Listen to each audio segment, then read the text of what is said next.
मैं आपकी भार्या हूं। तो शनि जैसे कि एक साधना का इसलिए कहा गया, जीवन में भक्ति, शक्ति और संपत्ति का अहंकार नहीं आना चाहिए। शनि को तत्काल अहंकार आया, उसने कहा भार्या, कैसी भार्या, तुम कौन सी पत्नी? तो कहा कि तुम मुझे एक सती को छेड़ते हो, क्यों चिंता करते हो? उसने जल उठाया, और सती का जल उठाना, देखिए अनुसुईया ने जल उठाया तो ब्रह्मा विष्णु महेश को एक पुत्र बनना पड़ा, और अंजना ने जल उठाया तो सूर्य को उनके पुत्र हनुमान ने निगल लिया। उसी तरह से जब सती ने जल उठाया और कहा कि आज से मैं श्राप देती हूं, तुम्हारी जिस पर दृष्टि पड़ेगी, तुम्हारा जहां पर भी कोई मंदिर बनाएगा वो कोप का भाजन होगा और राजा से रंक हो जाएगा। और तो सारे देवता इकट्ठे हो गए, कहा सती क्षमा कीजिए, क्षमा कीजिए आप जरा। तो सती ने कहा कि अगर ऐसी बात है तो मैं इनके कोप को नष्ट करने के लिए, अगर जो शिव की आराधना करेगा, सूर्य की आराधना करेगा, तो शनि का कोप नष्ट होगा। इसलिए नवजोत देखें, पूरी दुनिया में शनि का विग्रह नहीं होता, मूर्ति नहीं होती, एक स्टोन होता है, एक पत्थर होता है। न्याय प्रिय ग्रह माना जाता है इनको, और कहा यह भी जाता है कि बहुत ही क्रूर है।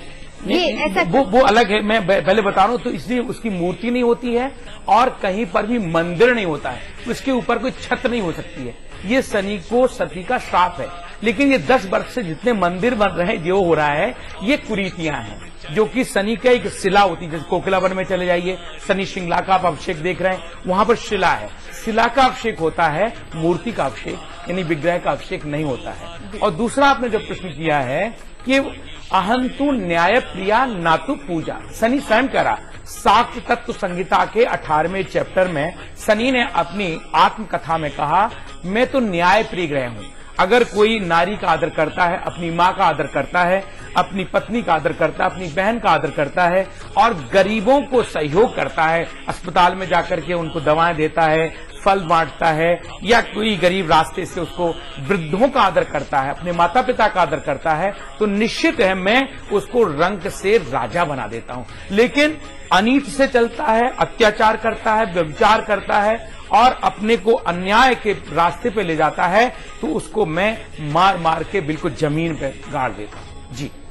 और कहा जाता है कि जिन पर शनि की साढ़े साथी चल रही हो, उसके प्रकोप को कम करने के लिए क्या उपाय करना है? साढ़े साथी अगर शनि की चल रही है जिनके ऊपर, पहले तो शनि की ढैया चलती है। तो शनि ऐसा न्यायप्रिय ग्रह है, जैसे कि किसी को वार्निंग दे दी जाए कि तुम 2.5 साल में सुधर जाओ। ये ढैया कुछ ऐसा नहीं होता कि ये ऐसा चलेगा, ऐसा चलेगा। 2.5 साल की एक वार्निंग हर व्यक्ति को, जातक को, कि तुम 2.5 साल में अपना आचरण संभाल लो, झूठ बोलते कम करो, थोड़ा तुम व्यभिचार करते कम करो, थोड़ा सा जो अनीतियां करते हो नीतियों पे आ जाओ। तो अगर 2.5 साल में कोई नहीं सुधरता है तो शनि की फिर 7.5 जो 7.5 होती है, उसका डंडा उसको सहन करना पड़ता है।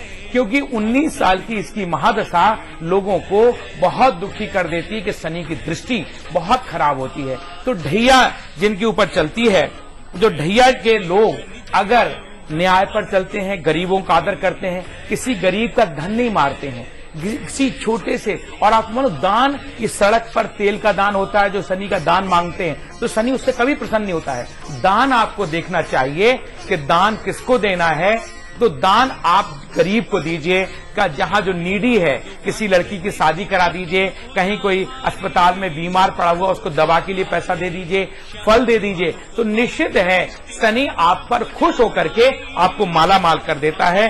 और ढैया के प्रकोप से बचने के लिए एक मंत्र है, और इस मंत्र को आज जैसे आप देखें, आज की तिथि के 9-9-9, और शनि भी अपनी डिग्री 9:09 पर कन्या राशि में प्रवेश कर रहा है। तो 9-9 का मतलब होता है इड़ा, पिंगला, सुषुम्ना।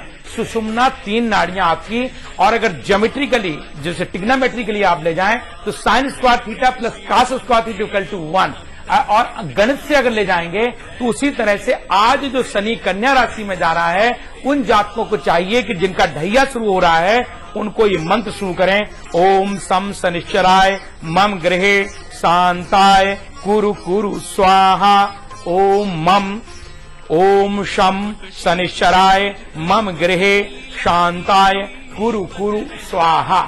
ये मंत्र का अगर जाप करते हैं और आज अगर 1 घंटा भी जप कर लेते हैं तो निश्चित है वो गोचर में बदल रहा है, जा रहा है कन्या राशि में, निश्चित है ढैया पर आपको अधिक प्रकोप नहीं होगा।